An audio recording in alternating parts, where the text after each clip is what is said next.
கரூரில் பாதிக்கப்பட்டோருக்கு அரசு பணி தரும் முதலமைச்சர் விஜய் சம்பவத்தன்றே அவர்களோடு இருந்திருந்தால் நன்றாக இருந்திருக்கும் என்று தமிழக பாஜக தலைவர் நைனா நாகேந்திரன் தெரிவித்துள்ளார்.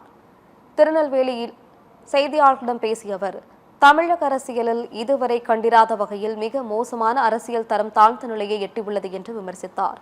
நீர்வளத்துறை அமைச்சர் காவிரியில் தண்ணீர் வரத்து மற்றும் டெல்டா விவசாயிகளின் வாழ்வாதாரம் குறித்து கவலைப்படாமல் எம்எல்ஏக்களை விலை பேசும் குதிரை பேரத்தில் பிஸியாக இருப்பது கண்டிக்கத்தக்கது எனவும் நைனா நாகேந்திரன் தெரிவித்தார்.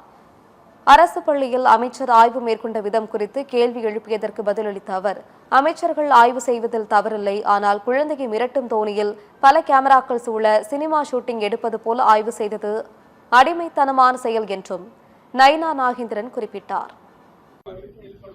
இந்த ஆணை பிறப்பிக்கப்பட்டது என்பது ஒரு வரவேற்கத்தகுந்த விஷயம்.